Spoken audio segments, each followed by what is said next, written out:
I think if one of these guys would have been like heads and shoulders the best guy, they would have went with him. But they had Joe as the safety person to fall back on because of how well he did in 23. And both were injured. Yeah, and I think I'll say this: Cleveland's not used to the controversy of the quarterback position. It's been a very stable position.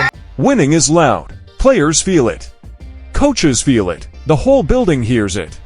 When the Browns start slow and the offense stalls while Shedeur or Dylan Gabriel light up 7-on-7 and drop dimes on the number 1 defense, people notice. The buzz starts at practice. It hits the cafeteria. It spreads through the halls. Like and subscribe for more. If you love Shedeur, then comment SS 100%. The whispers turn into debates. The debates turn into pressure. That is when the heat gets real. The Browns thought their problem was simple. Find a guy who can throw a straight ball. Then Jason Kelce spoke up and dropped a truth bomb. The owner melted down on the spot, fuming, pacing, phone in hand. How do I buy a new NFL team?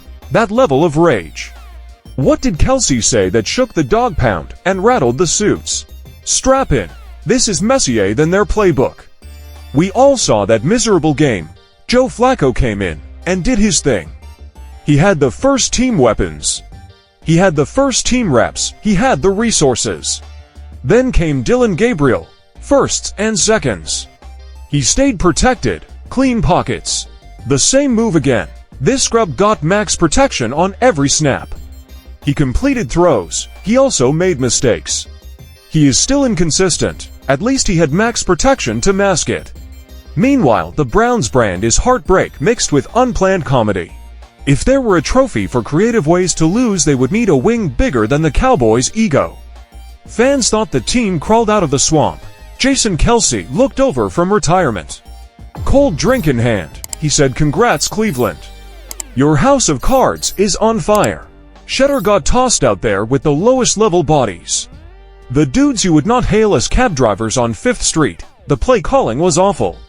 Even if you do not like Shedeur, he never even got a chance to be trash. If you think he is garbage, he never even got a chance to be garbage. That is how bad the offensive line was. Kevin Stefanski did not give him second team reps. He did not give him first team reps. Why? It was bad snap after snap. That was when the owner went from coffee to how do I fire reality itself. Classic Browns. This is the franchise that sold itself Johnny Manziel as the next Joe Montana. That ran it back with Hugh Jackson for year 2 like that would save anything. That traded dignity for Deshaun Watson and called it vision. They keep reinventing failure like it is art. They always knew who would start week 1. They wanted the seasoned arm, the experienced voice. They open with the Bengals. They wanted that guy. Dylan Gabriel was never starting week 1. Shedeur Sanders was never starting week 1. Kenny Pickett had a hamstring injury that made it easy to go with Joe Flacco. The real question was never QB1. The question was who is the backup, who is number 2 when the Bengals roll in. Yet the fans keep coming back. Bless those scarred souls. Every year starts with hope. Every year slides into a slow collapse. Only this past season teased something different. For a minute the Browns looked like a functioning football team. Cut down weak hit. A mic hit a rookie. Do you feel like you belong? I put in the work. I do everything to my best. I think I belong. Everyone here feels like they belong. In my eyes I do. I hold myself in high regard. That was the energy. The front office patted backs. Stefanski got crowned a genius. The Dawg Pound howled. Then reality tapped them on the shoulder. Jason Kelce grabbed them in a headlock. This is not some random troll. Kelce is a Super Bowl champ, a lifer at the line. A guy who knows what a stable room looks like. When he says Cleveland is one quarterback injury away from falling apart, people listen. When people listen, Jimmy Haslam boils over like a toddler who dropped his ice cream. This is the owner who mortgaged the future for a fully guaranteed $130 million. He watched Watson miss games. He watched him look rusty. He watched the cap shrink around him like a bad loan. If you are a betting man who starts for the Browns, they traded for Kenny Pickett. They signed Joe Flacco. Nobody brings Flacco in thinking day 1 starter. If Flacco is your starter, you got a problem. A huge problem. If Shedeur is your day one guy, as a 5th round pick you got a real problem too. He passed guys in reps in the offseason, days in shirts and bikini shorts and Speedos. That sort of camp chatter matters to coaches. And when you spend a 3rd round pick on a quarterback, you believe in that skill set. The room feels that politics. Kelce pointed to the obvious. Cleveland tied its future to a quarterback who has not looked elite in years. Even Flacco's playoff push could not hide that. Ownership did not get mad at reality. They got mad at someone saying it out loud. Like a magician mad, the crowd spotted the rabbit under the hat. Fans were not mad, they nodded, because Browns fans know disappointment by smell alone. And the AFC North is a gauntlet. Lamar Jackson moves like a cheat code. Joe Burrow could show up in a hospital gown and still dial up touchdowns. The Steelers never fall apart. Mike Tomlin reloads with grit and wins 9 or 10 in his sleep. So after what we saw with Shedeur, somebody is getting fired by year-end. The easy name is Kevin Stefanski. He did not want Shedeur. Andrew Berry made that pick. You do not cross your GM. Bad things follow, but Shedeur is not clean either. That 24-yard sack blew up the timeline. Half the internet blamed the coach. The other half blamed the kid. The truth cuts both ways. Right now the Browns are that kid who just learned to tie his shoes and still trips. Kelce did not just talk, he ripped the curtain. He exposed the Wizard of Haslam. Even the depth chart told the story. The unofficial list before the preseason had Tyler Huntley behind Flacco. The call was simple. Put Flacco away and get him ready for the Bengals. Do not risk him. Put him in the cryo chamber that Bonnie Carpenter sleeps in every night. He does not need to play. Barely practice. They have to sign another quarterback now. Watson is hurt. Fans laughed. Memes flew. We are doomed posts flooded feeds. People thanked Kelce for saying what they scream into pillows. The media feasted. Talk shows went all in. Cleveland in crisis lit up the crawl. Debate started. Was Watson the worst move in franchise history? Rival fans piled on. And here is the twist. The Browns can have a top 5 defense, a playoff berth, a coach of the year. They still get framed as a disaster in progress. The best part, most of it is on them. Other teams make mistakes. The Browns commit to mistakes. They do not trip on the sidewalk. They build a monument to tripping and cut a ribbon. That Watson deal was not a gamble. It was a kamikaze dip into uncertainty with every dollar guaranteed. You know the jersey, the one with all the quarterback names. It keeps growing. Brandon Weeden once looked like the guy. Then a giant flag fell over his head during the anthem. He wrestled with it like a sitcom extra. That was the starting quarterback. So when Kelce says the team is handcuffed by the deal, it hits hard. They cannot cut him. They cannot trade him. Unless Watson turns back into Houston prime, the Browns are chained to him. Then Joe Flacco rolled in like the ghost of Christmas past. 39 years old, not on the roster 3 weeks. He launched deep shots like it was 2012. He outshined the $230 million man.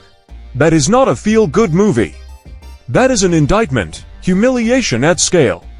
The depth at quarterback looks like a disaster waiting to happen. Even the recent success looked like smoke and mirrors. Kelce tore the curtain down and showed the levers. The Wizard of Haslam is hoping you do not notice the man behind the screen. No wonder Haslam was fuming.